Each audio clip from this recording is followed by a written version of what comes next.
Hello, everyone, and welcome back to the Kaspa Miniseries. I'm Alex. In this series, we're compressing the epic 7.5-hour The Bitcoin Takeover podcast into small, powerful highlight episodes. And I'm Jamie. We've covered Kaspa's technology, its founder's journey, and its security model. But through all those discussions, there's been an elephant in the room: the powerful, unshakable philosophy of Bitcoin itself. Exactly. The host of the podcast, Vlad Kostia, comes from that world, and throughout the interview, he brought the conversation back to the core principles that make Bitcoin, well, Bitcoin. So today, we're flipping the script. This episode is called Hard Money Principles, and we're going to explore the Bitcoin perspective on what gives a cryptocurrency real, lasting value. This is so important because it's not about which tech is faster or more complex. It's about credibility, trust, and the fundamental properties of money. Let's start with the most sacred rule in the Bitcoin universe: the 21 million supply cap. The bedrock of it all. For Bitcoiners, this isn't just a feature, it's a promise. Vlad's line of questioning highlighted that this fixed supply is non-negotiable. It's what separates Bitcoin from every other currency, both fiat and crypto. And in the interview, Vlad pointed out how the entire culture of Bitcoin evolved to protect this principle. After the intense block size wars, where the community fought over whether to change the rules to allow for more transactions, the decision was made: Bitcoin does not change. Vlad explained it beautifully, saying that after the community agreed on this, they needed to build some ideas around it to justify why it's so limited. So the limitation became its greatest strength. What was that justification? The digital gold narrative. Vlad said the community embraced the idea that Bitcoin is more like gold. Gold is slow. Gold is hard to move. You don't need to make payments with gold, like you just use it for settlements. Use it for large transactions. That's a profound shift. It's an admission that Bitcoin isn't for buying coffee. It's for something much bigger, being an incorruptible store of value. It's hard money precisely because it's not easy, fast, or flexible. Its value comes from its rigidity. Think about it like this. Imagine the rules of gold suddenly changed. What if a new technology could suddenly create twice as much gold? Its value as a store of wealth would collapse overnight. Bitcoin's 21 million cap is a guarantee against that. It's a monetary policy set in stone.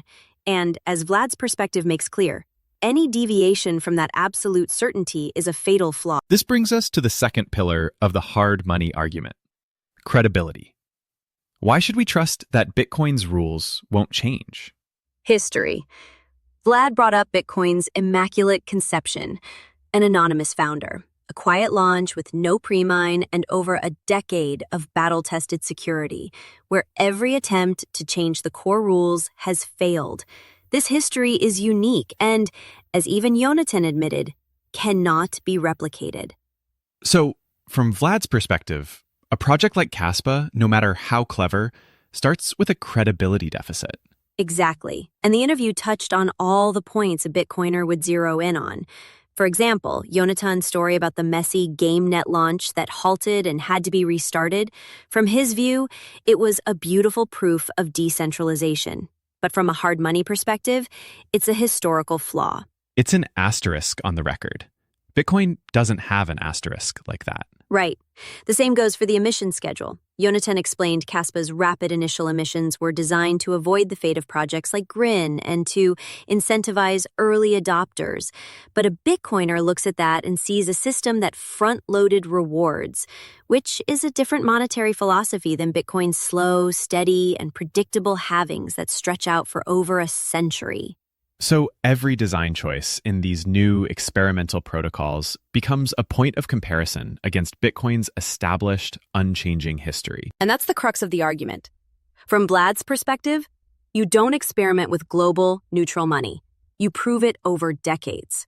This is why the idea of ever-changing Bitcoin's monetary policy is so taboo. The interview touched on the idea of a tail emission, a small, perpetual block reward to pay for security after the 21 million coins are mined. This is a hot topic.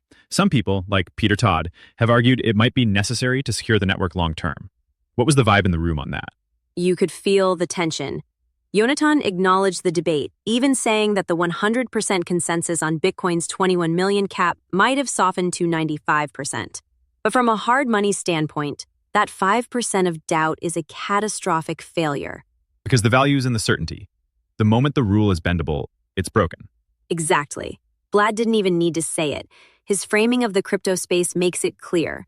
Bitcoin's purpose is to be the fixed, reliable anchor in a sea of experimentation. It's the digital bedrock. Its monetary policy is its essence. Any project that deviates from that, with a different launch, a different emission schedule, or a different philosophy on governance, is playing a different game. So, to summarize the hard money principles that Vlad represents, first, an absolutely scarce and unchangeable supply of 21 million. It's a law, not a suggestion. Second, a focus on being digital gold, a secure long-term store of value, where slowness and resistance to change are features, not bugs. And third, a monetary credibility built over more than a decade of surviving attacks, forks, and debates, all of which have only hardened its core principles. From this viewpoint, Kaspa is an interesting technological experiment, but it can't compete with Bitcoin on the most important feature: its unchangeable monetary nature. It's the difference between a reliable, time-tested vault and a high-tech experimental rocket ship. Both are impressive feats of engineering, but you only store your life savings in one of them. A perfect way to frame the debate. And that's a look at the hard money foundations of Bitcoin. Join us for our next episode, where we'll dive into Kaspa's vision for smart contracts and building a new kind of DeFi ecosystem. Thanks for tuning in to the Kaspa Miniseries.